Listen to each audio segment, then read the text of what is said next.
All the children, they ask about one thing, Tutankhamun. Here in London for the first time, the last traveling exhibition of Tutankhamun. He is a very mysterious pharaoh. The use of gold everywhere, that's his name, the Golden Pharaoh, so he's shining everywhere. This is the only museum that will include the full collection of Tutankhamun, 5,000 pieces. Most valuable collection that we have on this day will be the treasury of the young king Tutankhamun. All the acquisitions of Tutankhamun shall settle in one place.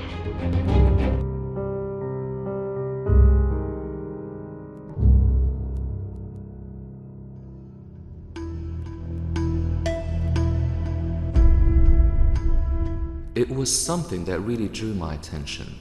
Of all the souvenirs that my friends requested me to buy for them, had to be linked somehow to Tutankhamun.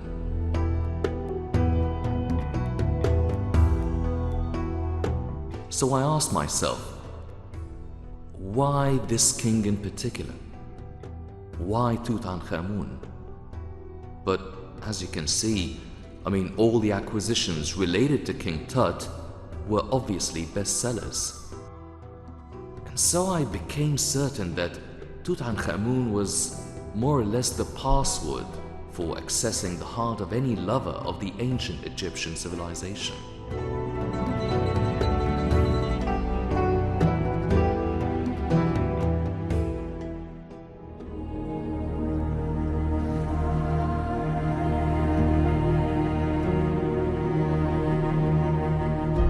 But again, why precisely King Tut?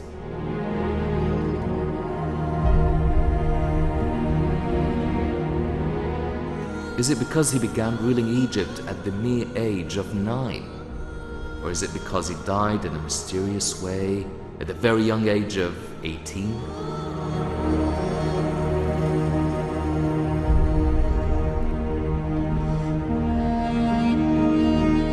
Or maybe is it because when his tomb was discovered by the British archaeologist and Egyptologist Howard Carter, it was found totally intact and entirely made of solid gold, unlike those of the rest of the ancient Egyptian kings.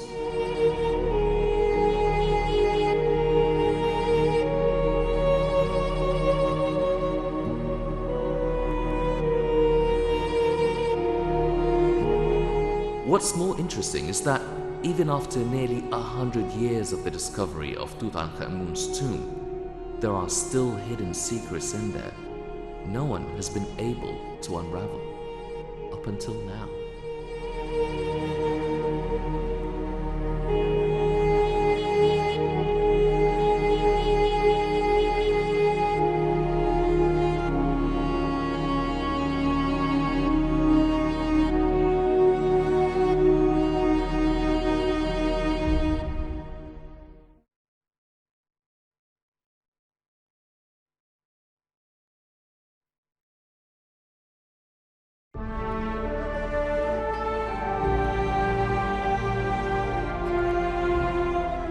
At last, all the acquisitions of Tutankhamun shall settle in one place.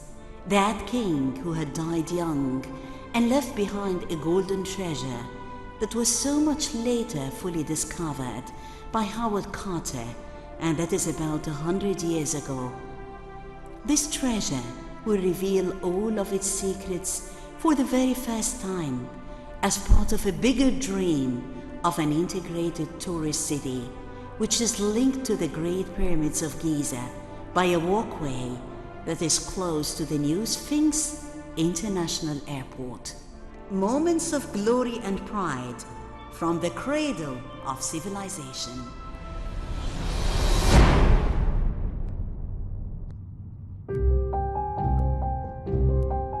It's clear that the key to solving this mystery starts here.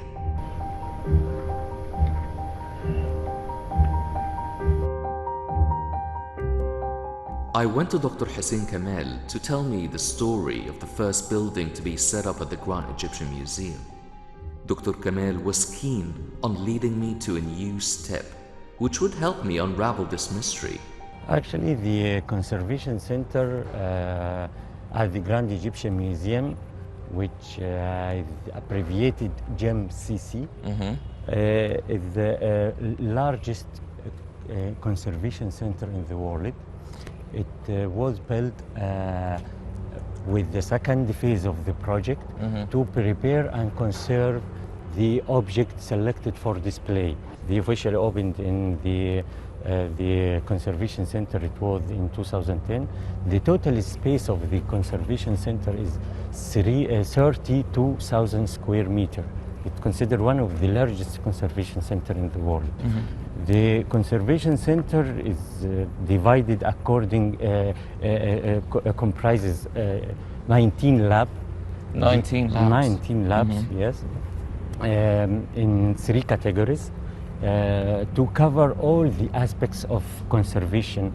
So we have 6 labs for remedial conservation and 5 labs for preventive conservation.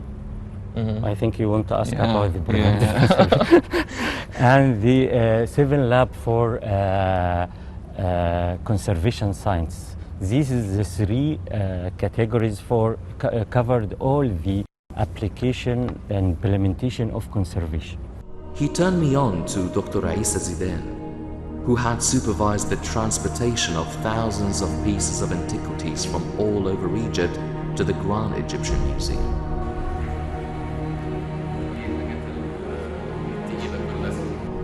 It seems I've arrived a little bit late. A lot of antiquities have already been restored, and I wasn't fortunate enough to see more of the acquisitions of Tutankhamun.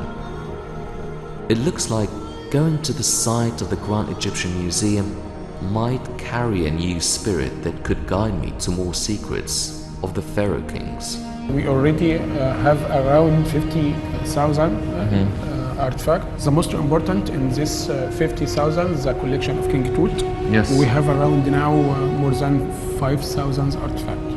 We moved it from Egyptian Museum and from Luxor Museum and from different storeroom in Luxor and Egyptian Museum. There was this big event of actually transporting the coffin of King Tutankhamun's King Tut to the museum.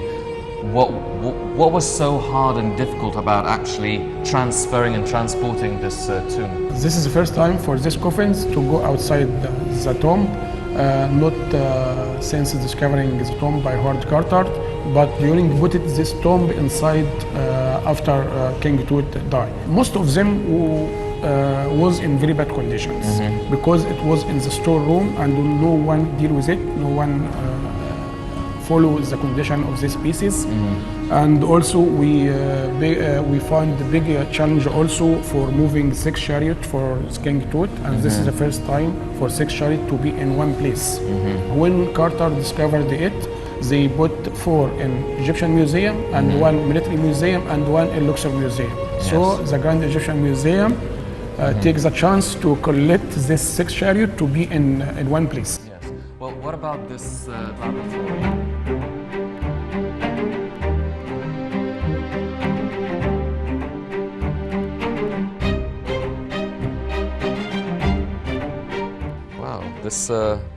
This looks very complicated, very fancy, but how do you come about restoring it or conserving it? Do you have any sort of reference? Well, it's a long story. Well, let me start with this photo. Well, this photo was for this golden cooler in the tomb of Tutankhamun. It was fixed on the mummy of Tutankhamun. As you can see, it wasn't fixed all together. Some parts were fixed and other weren't. Then it was fixed in this way, and it was displayed at the Egyptian Museum of Cairo. In Tahrir Square? Yeah, in Tahrir Square.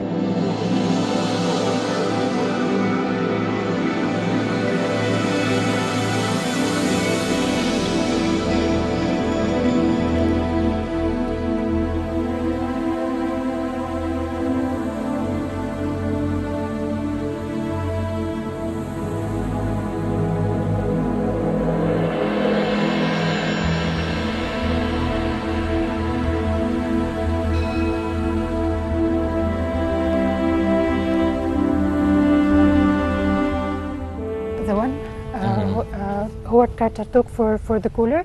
As you can see, it was 15 units in the lower row and 15 units in the upper row. And it was like this in Tahrir Square. But when we were doing our research and we were doing examination for this golden cooler, at the backwards of the units, we found out that there is some kind of numbering, old Egyptian numbering or hieroglyphic numbering. Each unit has a number. Here it's number 1, and here's number 2. Yeah. I did it like several times, Yeah. one and one and one, and that's the final condition, as you can see. Well, it's a pretty beautiful collar, Thank I you. must say. Thank you.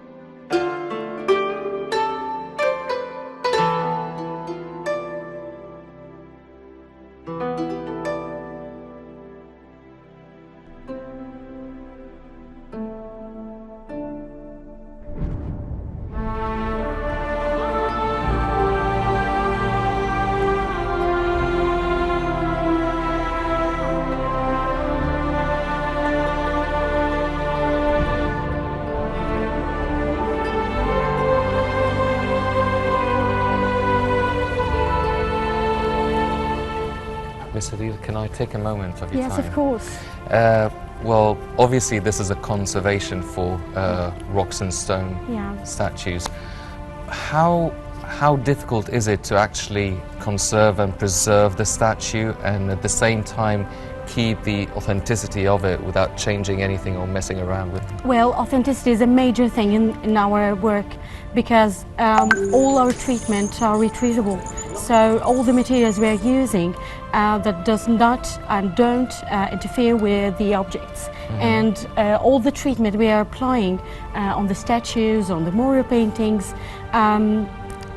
we don't do aesthetic measures like completing heads or coloring. Do you get a lot of statues and artifacts that are related to King Tut here in this lab? Well, on this lab we didn't have much related to King Tut, but we have other kings that are very, famous, Yes. and we are proud to conserve it.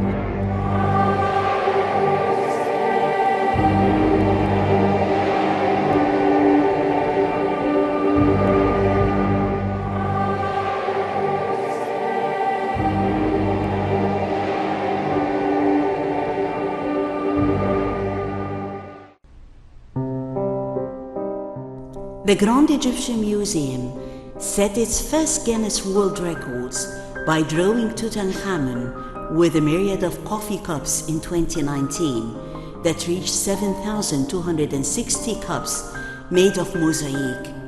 This record broke the previous US record as the Guinness Book of World Records prepares to mark down other things. The first of those things will be the Grand Egyptian Museum inauguration ceremony as the biggest celebrated event in history.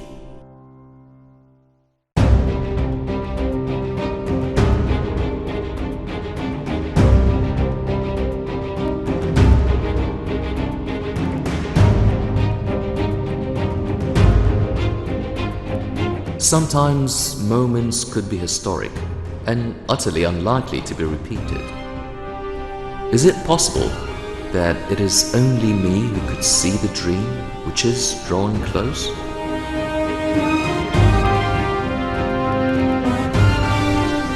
The Grand Egyptian Museum is a cultural edifice and a global center for the interaction of civilizations and cultures all around the world.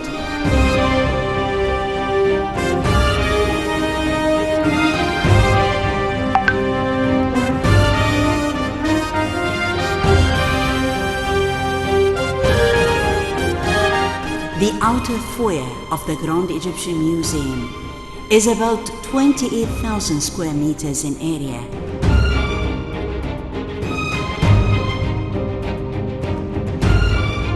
We are here now in the piazza. the guest come from this side, there is a ticketing building. After the guest come here, he will see the first thing in the world, because here we will install the obelisk over this steel structure. Okay. It will be hanging obelisk.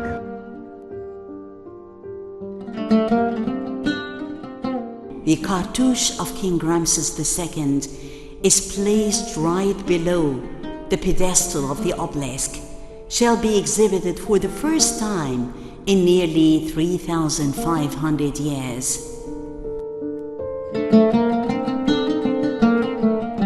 The word Egypt is inscribed on the coverings of the pillars, and on the sides that carry the obelisk, it is inscribed in all world languages.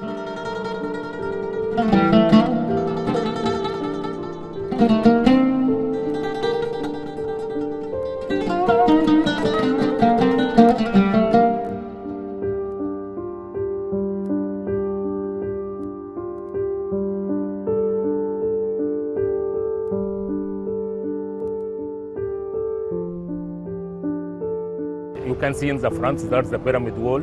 Yeah. As you see, there are big 3 pyramids.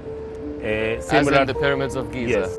Cairo right court, there are a big bridge over there.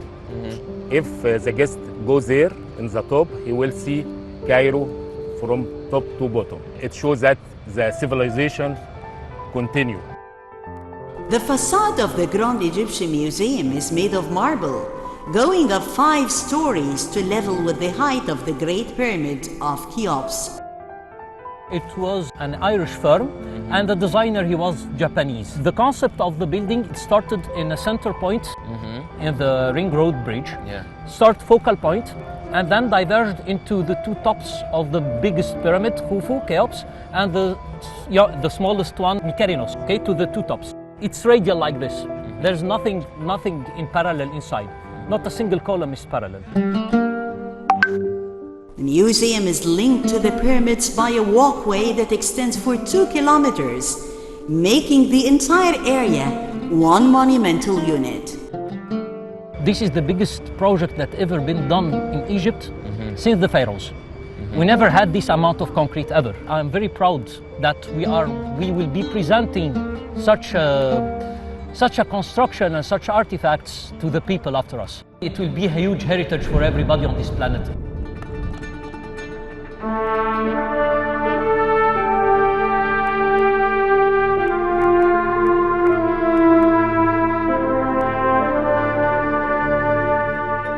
The legendary King Ramses II welcomes the whole world in the Grand Foyer.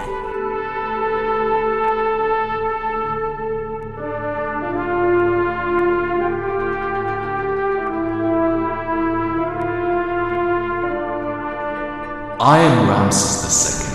I am the great son of Egypt. I'm the king of the greatest nation on the face of the earth.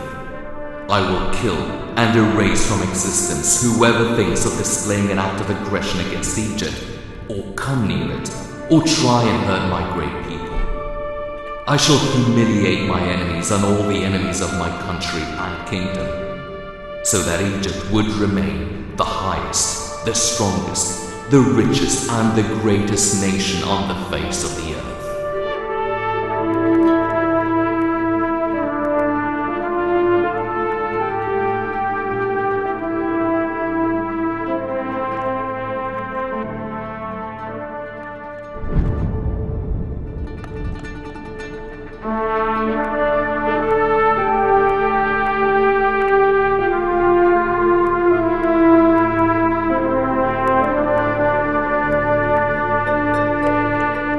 Atrium, or the main hall of the Grand Egyptian Museum. We have 5 main galleries, 2 of them for the king Tut only. It's about 7,000 square meters for the king only. The collection for the king Tut is about more than 5,000 artifacts. Will be displayed in one place for the first time in the history.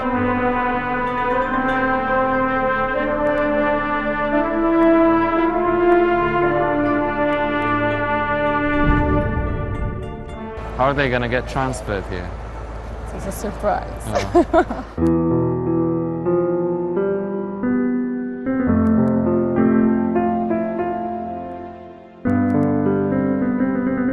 It's true I came out from the journey of searching for Tutankhamun with answers to some questions. Yet, King Tut still hasn't answered many questions. Surely he would provide answers to such questions in front of those who would visit him, like Yasin and his generation. They would have a much better chance than me to enjoy the stories of Tutankhamun, unravel the mystery, and live the dream that is loading.